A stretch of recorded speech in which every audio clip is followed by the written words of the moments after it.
But today is the day that US President Joe Biden will have a face-to-face summit with Russian leader Vladimir Putin in Geneva. This comes, of course, after President Biden made some more worrying gaffes at the G7 meeting and the NATO meeting, where he was anything but convincing, at times even confusing Syria with Libya.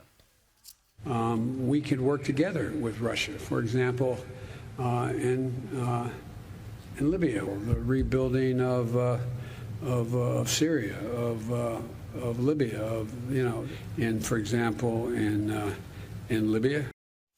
Hope he gets it right in the summit. And remember, this was the US president's response when he was asked about Putin laughing off Biden's description of the Russian president as a killer.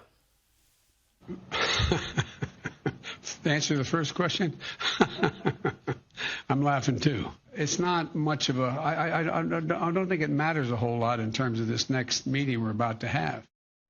As I mentioned last night, it's hard to imagine Vladimir Putin quivering in his boots about this confrontation. Let's cross to Geneva now, live, and catch up with Grey Television White House correspondent John Decker.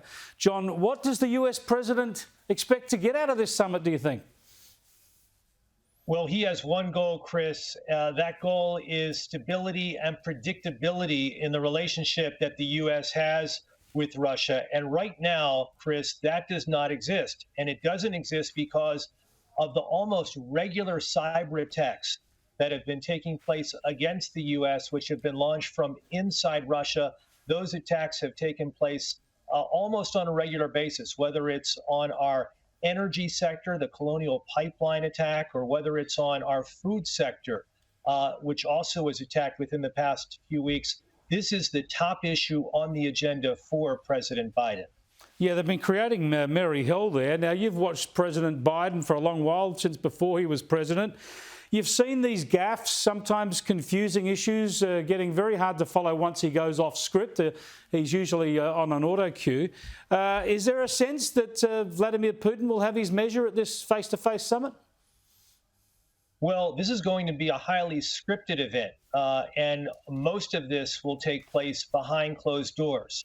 After the summit takes place, which will likely last around 5 hours, I'm told by senior White House officials, there will be a press conference, Chris, and it's not going to be that joint press conference that we saw take place with President Trump and President Putin in Helsinki, Finland. It's going to be a solo press conference being conducted by President Biden. I don't know specifically the reason for that. President Biden himself has essentially said he does not want to have sort of the optics overwhelm the substance of this particular summit. That could indeed be the case, but it would be nice to see President Biden and President Putin on the same stage at the same time. Yeah, it's going to be a fascinating meeting. Both of them, of course, have been around at such a senior level in global diplomacy for a long, long while. Tell us about some of the other issues. Do you think President Biden will push Russia when it comes to its annexation of Crimea and to what it's been up to as well around Ukraine? Or will he leave those issues to the side?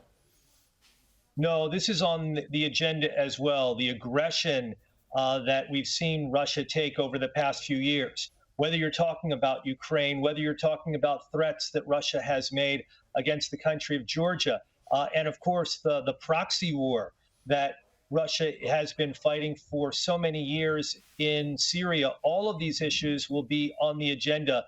Will there be a satisfactory conclusion to these issues after this summit takes place? Likely not, Chris.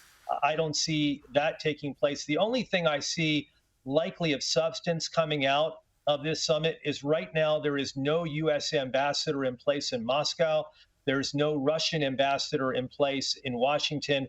I think that that particular issue is likely going to be resolved after this summit. Yeah, that would be what they call an announceable after this summit. Just quickly, though, speaking about Syria, of course, you can't get any lasting settlement or stability in Syria without Russia playing ball and also Iran.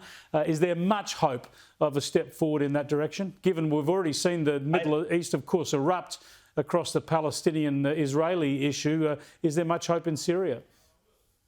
No, Russia won't cooperate on this particular issue. We did not see cooperation from President Putin in Russia when President Trump was in office, and I don't think we're going to see any cooperation on this particular issue with President Biden in office. I am in Geneva, as you mentioned. It was 1985, Chris, when President Ronald Reagan met for the first time right here in the city with Mikhail Gorbachev, and that set the stage for ultimately the decline of the Soviet Union. I don't think you're going to see that kind of success come out of this summit. I hope I'm proven wrong, but it doesn't look like that kind of success will ultimately develop based upon the meeting today between President Biden and President Putin. John, you've got a very busy day ahead. Good of you to join us. Thanks a lot. Thanks a lot, Chris. John Decker there, live from Geneva. That summit only hours away. It's going to be quite extraordinary. John explaining some of the history to Geneva and these Russia-American summits.